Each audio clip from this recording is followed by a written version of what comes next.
Madame la directrice générale, chère docteure Caroline Semaille, Mesdames et Messieurs les représentants de Santé publique France, Mesdames et Messieurs les représentants des services et des agences de l'État, Mesdames et Messieurs les élus, Mesdames et Messieurs les représentants du Comité d'organisation de Paris 2024, Mesdames et Messieurs les professionnels de santé, enseignants et chercheurs, Mesdames et Messieurs les experts et spécialistes qui êtes venus de France, y compris de Guyane, mais aussi de Suède, du Danemark, d'Irlande, du Royaume-Uni ou encore du Japon.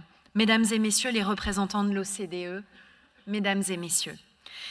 Moi, j'avais tout particulièrement à cœur, malgré le contexte que connaît aujourd'hui notre pays, d'honorer mon engagement d'être parmi vous ce matin, dans ce très beau beffroi de Montrouge, pour participer aux rencontres de Santé publique France 2024. Et je tenais vraiment à vous remercier pour votre invitation. J'en suis d'autant plus fière d'être présente avec vous ce matin qu'à ma connaissance, je suis la première ministre en charge des sports à intervenir dans le cadre de ces rencontres. Merci. L'engagement total, je veux le souligner, de votre institution pour les causes qui nous sont communes et que nous allons formaliser dans quelques minutes en signant ensemble une convention de partenariat. Et nos échanges ce matin, c'est la démonstration que, enfin, les lignes bougent sur nos sujets de sport-santé. Sport, santé, deux mots qui résonnent si bien lorsqu'ils sont accolés. C'est une profonde satisfaction de constater que ces rencontres, qui sont le grand rendez-vous scientifique d'envergure internationale organisé en France, et qui rassemble, je le disais, des professionnels de la santé, de la recherche, de l'éducation et du sport, offre une si large place aux enjeux liés à une activité physique régulière, avec des séquences donc dédiées à l'analyse scientifique de la pratique de l'activité physique. On a vu quelques-unes des questions soulevées tout à l'heure. Quelles sont les politiques les plus efficaces pour augmenter l'activité physique? Comment adapter cette pratique sportive dans un contexte de changement climatique? En quoi l'environnement sportif est propice à la mise en place des actions de prévention? Ou encore, comment les grands événements sportifs permettent de porter les bons messages de santé publique. Avec la volonté de joindre le geste à la parole, on l'a vu à travers ces 2 petites minutes relaxantes qui font du bien, rien que 2 petites minutes de yoga. Merci beaucoup à Isabelle Mélin-Dagneau d'avoir accompagné ce moment, comme je veux remercier aussi Magali Andrier, la présidente de la fédération, la directrice générale de la Fédération française de tennis de table, qui est mobilisée spécialement à l'occasion de ces rencontres et qui, je crois, propose ou va proposer des animations autour de ce sport dont les bienfaits sont très nombreux, y compris pour mieux lutter contre les maladies de Parkinson et d'Alzheimer. En réunissant toutes les forces vives, acteurs et je dirais même militants de la santé par le sport, ces journées vont donc contribuer à renforcer les liens qui se tissent chaque jour davantage dans nos territoires entre le monde du sport et le monde de la santé. Des liens d'autant plus évidents que ces 2 mondes partagent le même socle de valeurs, l'engagement, le souci de l'autre, la solidarité. Des valeurs communes que je tenais tout particulièrement à rappeler dans le moment que nous vivons aujourd'hui. Le président de la République a décidé de dédier en cette année 2024 pour la première fois une grande cause nationale à la promotion de l'activité physique et sportive. Il était donc naturel que ces journées obtiennent le label Grande Cause Nationale, vous voyez en haut à gauche de l'écran, et que Santé publique France soit un partenaire éminent de cette grande cause, tant votre engagement est remarquable pour nous accompagner et pour faire avancer cette cause sur laquelle il reste beaucoup encore à faire du sport-santé.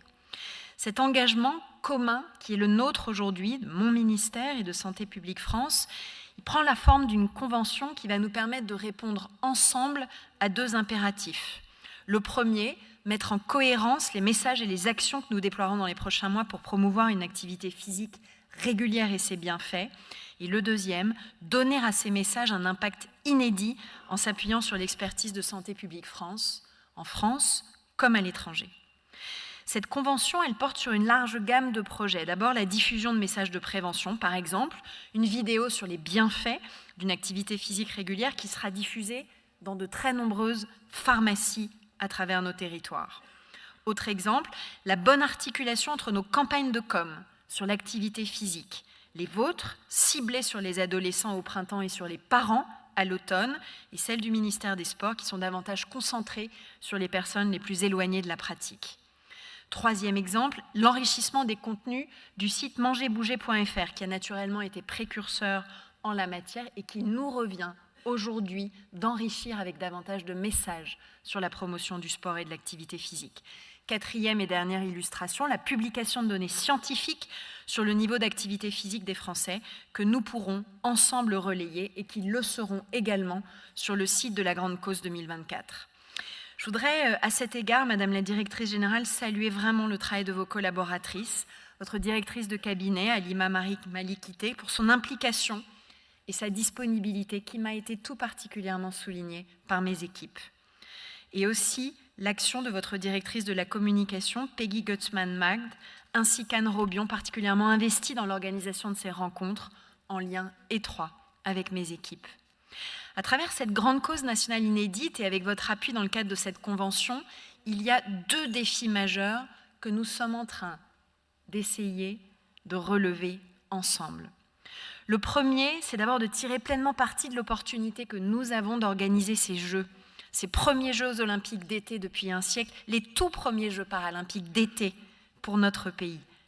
Opportunité donc pour mettre le sport et ses bienfaits, la confiance en soi, ce lien social, cette bonne santé, notamment pour notre jeunesse, au cœur de notre société. D'autant que cette opportunité, c'est aussi une responsabilité historique, bien sûr, tant il est désormais plus que nécessaire, et je sais que chacun ici en est particulièrement convaincu, de faire prendre pleinement conscience de cette urgence sanitaire que représentent la sédentarité et l'inactivité, qui sont en outre aggravées par cette exposition croissante, préoccupante aux écrans. En particulier chez nos jeunes, un jeune sur 2 entre 6 et 17 ans est en précarité sanitaire et déclare passer plus de 4h30 par jour hors des temps de vacances, devant des écrans, tout en ne pratiquant pas plus de 20 minutes d'activité physique. Mais ce phénomène s'observe aussi chez les adultes. Soyons-en conscients, un adulte est assis en moyenne 12 heures dans une journée travaillée, 9 heures dans une journée non travaillée. Et 80% des adultes, nous tous, passons 3 heures devant un écran chaque jour en dehors de notre activité professionnelle stricto sensu. Les conséquences de ces comportements sont désormais tangibles. Là où au début des années 70, nos enfants couraient un 800 mètres, 2 tours de stade en 3 minutes, c'est désormais 4 minutes qu'il leur faut en moyenne. Et l'Agence nationale de sécurité sanitaire estime que 95% des adultes que nous sommes sont en fragilité sanitaire du fait de la combinaison d'un mode de vie trop sédentaire, avec des impacts sur l'incidence des maladies et une insuffisante activité physique. Mais il est hors de question de sombrer dans le pessimisme. Moi, je veux partager dans cette intervention au moins 2 bonnes nouvelles. La première, c'est que lorsqu'on se met au sport ou lorsqu'on s'y remet, notre condition physique s'améliore et s'améliore rapidement. On peut ainsi, et je reprends à mon compte l'expression du professeur François Carré, inverser les courbes. Inverser les courbes. Il l'a analysé dans son étude qui a été réalisée auprès de collégiens en 2022. Après 6 semaines d'entraînement, les capacités physiques des adolescents se remettent à progresser de près de 5%.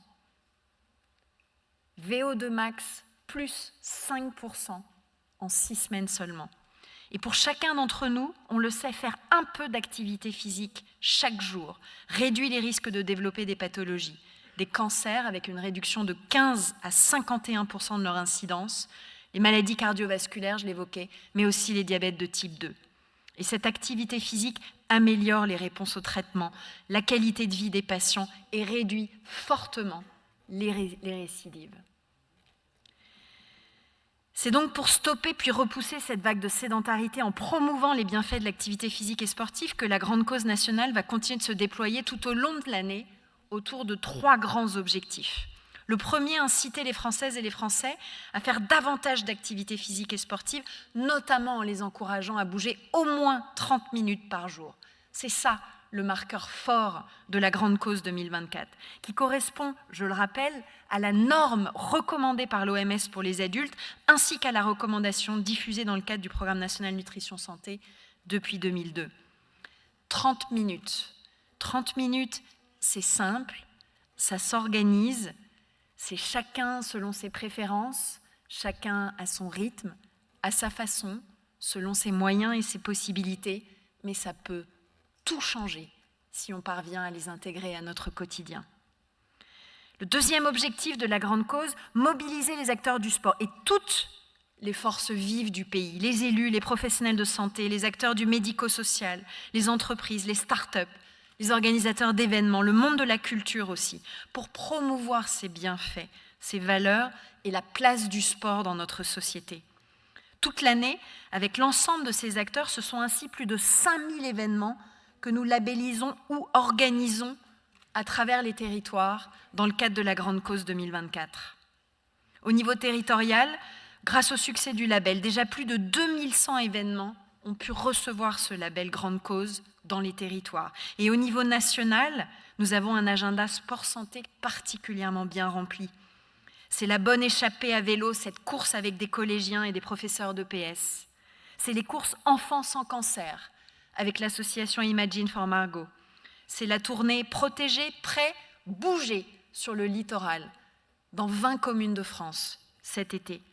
C'est l'opération Bouge ton camping pour aller à la rencontre dans plus de 4000 campings à travers le territoire de nos vacanciers cet été. Et c'est enfin, par exemple, la semaine du sport à l'hôpital avec l'association Premier de Cordée, pilotée par Nathalie Péchala.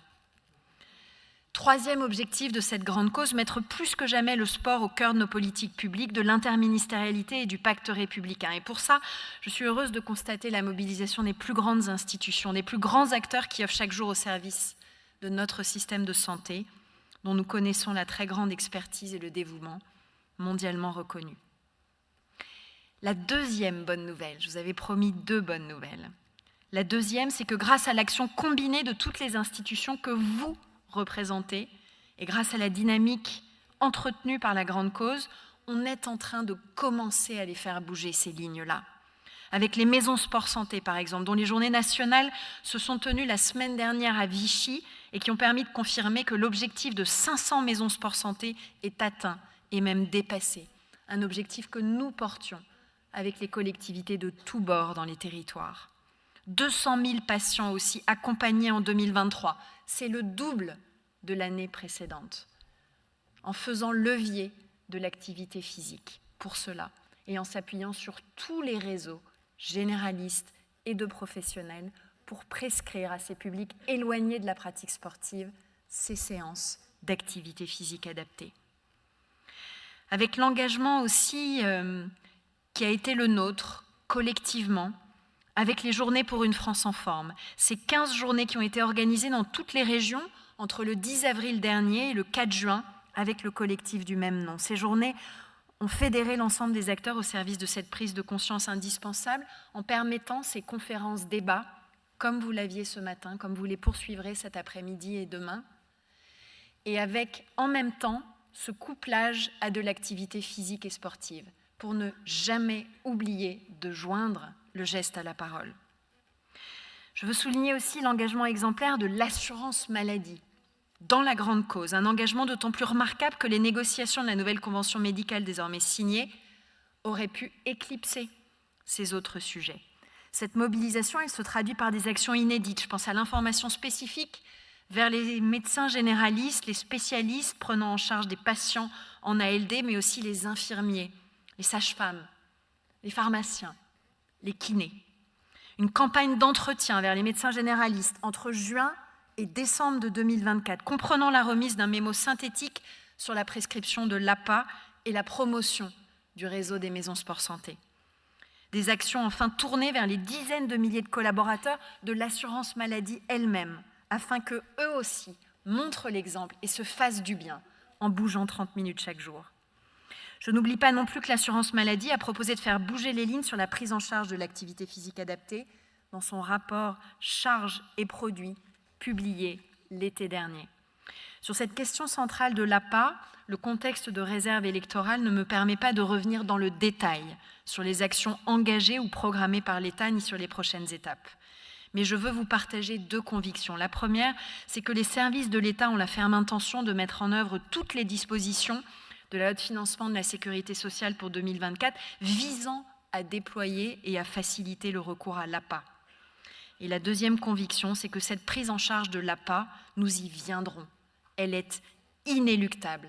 Je veux saluer la question posée tout à l'heure, car c'est une mesure qui génère fondamentalement des économies et nous commençons à le démontrer avec les évaluations médico-sociales en lien avec la direction de la sécurité sociale. C'est des économies, c'est de bons investissements rentables pour la collectivité et la société et non pas des dépenses. Mes chers amis, je voudrais terminer mon propos par un dernier mot de remerciement. Merci. Merci de nous permettre de construire ces passerelles indispensables entre le champ du sport et de la santé, afin d'améliorer et de protéger la santé de nos concitoyens. Il est là l'héritage sociétal des Jeux olympiques et paralympiques. Elle est là l'utilité de cet événement. Que la grande cause nationale 2024 peut aider à porter, à prolonger, et qu'elle parvient à le faire encore mieux grâce à votre action quotidienne, à votre soutien, à vos recherches et vos analyses. Ce projet, c'est joindre la cause de la santé à celle du sport pour lutter contre la sédentarité, repousser ce fléau des temps modernes. Voilà l'histoire qu'on est en train d'écrire, dont nous posons aujourd'hui, grâce à vous, et merci encore, des fondations qui sont plus solides et plus partagées. Cette année 2024, elle doit constituer un tournant pour faire plus que jamais du sport un atout pour relever les défis du bien-être et de la prévention, mais aussi pour faire de la France la nation sportive qu'elle a tout pour devenir, en même temps qu'il nous faut, cet été, plus que jamais, parvenir ou reparvenir à faire nation par le sport. Je vous remercie beaucoup.